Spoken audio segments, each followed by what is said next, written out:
section for the wainscot. One of the things I love to do to dress up a room, whether it be in a remodeling situation or new construction, is put wainscoting on the walls.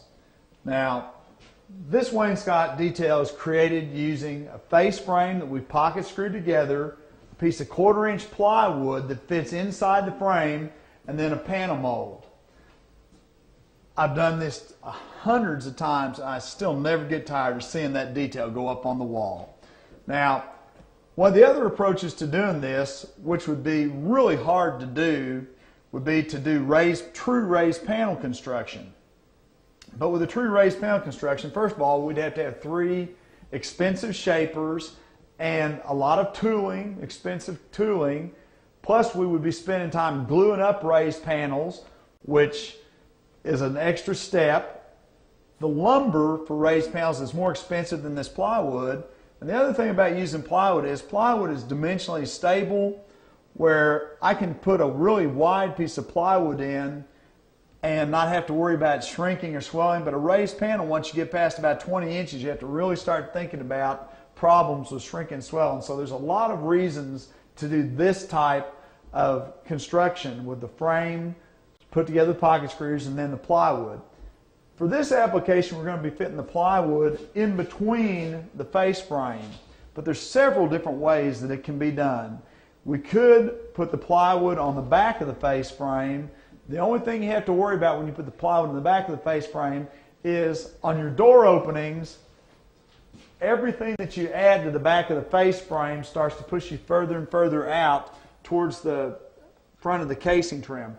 We've actually added a back band detail here, so if this had been a remodel job, what we might need to do as our first step would be to come in and actually add an additional piece of molding to all of the openings so that when we brought our wainscot detail into it, it has something to die into. One of the real advantages of doing this construction with pocket screws is we're going to be able to put this frame together right here on the floor. And instead of us wrestling with a lot of clamps and trying to get this long section all together at one time, we're going to deal with each joint individually. Then we're just going to flop it over on its back, sand the face frame, we'll spin it around and put it right in place on this wall. And I'm going to have one guy, Jeremy's going to be helping me. If we had tried to do this with a more traditional method of joinery, like say dowels or biscuits, something like that, this would have to be at least a 3-man job. Plus, once we put it together, we'd have to go take an hour, hour and a half break while we waited for each section to dry. So we're getting ready, we're going to screw this together, and we'll get started towards putting a really wonderful wainscot detail on that wall.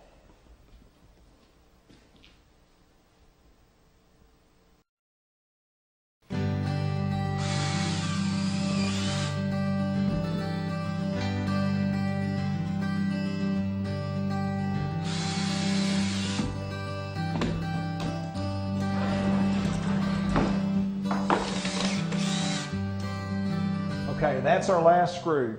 Since these joints are being held together now by the pocket screws, we don't have to really wait for the glue to dry. We're going to go ahead and flip this frame over right now and start sanding. And actually, as I look at these joints, there's not going to have to be a whole lot of sanding done because the pocket screws have done a great job of flushing the joints up on the top. We're going to sand this and we're ready to put up on the wall, fit our plywood.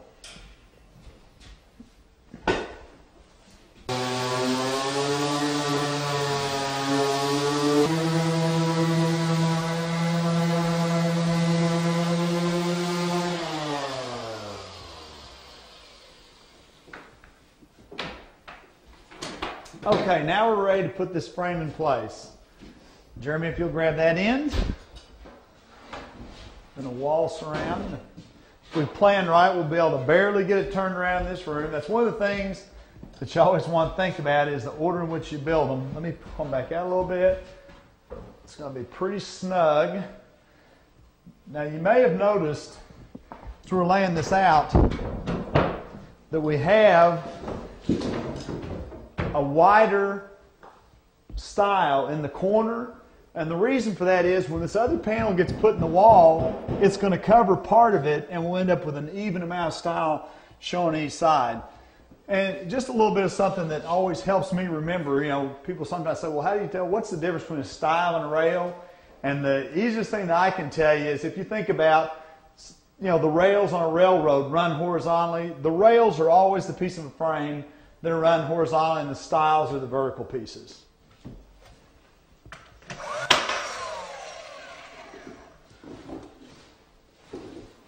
Just raise that up to the line a little bit. There we go.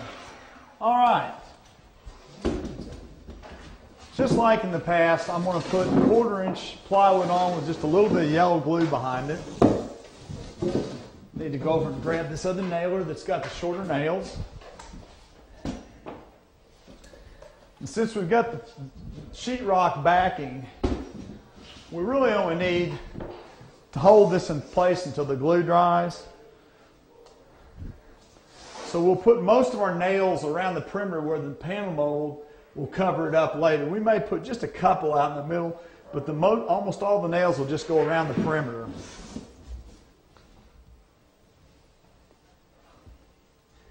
I probably wouldn't want to use construction adhesive in this instance because it tends to just be a little bit thicker and it could hold the piece out.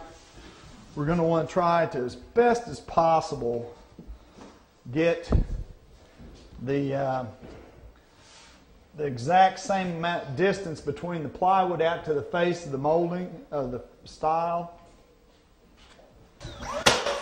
I'm shooting these nails at a little bit of an angle so that they'll engage through the most of the sheetrock.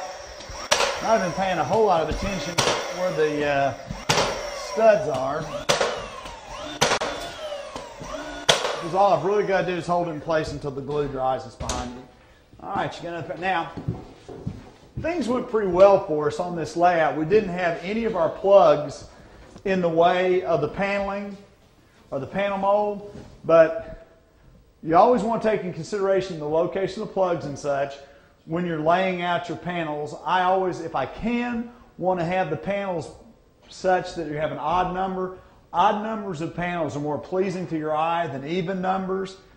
So if I can, I try and lay it out to where I get odd numbers of panels and try and keep relatively close to the same size panels all the way around the room.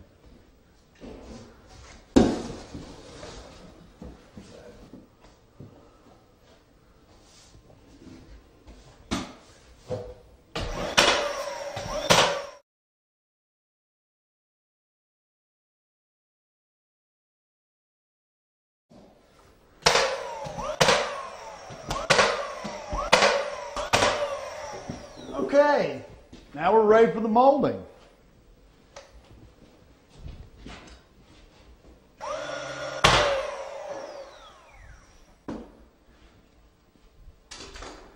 Well, that's the last piece of molding on that section of wainscot.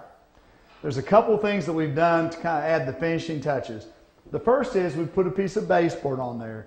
And again, the thing you have to remember when you're doing your original design is allow for all those moldings and everything from where they're going to die into the door casing to the height. A lot of times it's good to make a simple story pole.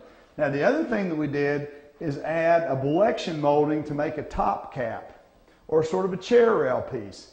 Now Belection moldings are a little bit different than some other moldings in that they sit on top of a piece and then step back. There's that piece of Belection molding. This piece of Belection molding is sitting on top of the frame and then stepping back to the drywall. So it makes a really nice, graceful transition from our wainscot section back to the drywall. The only thing you have to remember when you're cutting a piece like this is it has to be cut like it's going to be installed. So when I take this piece to the saw, I have to have a block underneath it that shims the bottom out the same distance that it's going to sit when it's installed. It's a simple thing, but you have to remember to do that. Well, this type of project just always makes me feel great. All the moldings put in place, everything you add to it just gets better and better looking. Now all we need is the painter to come in and stain it.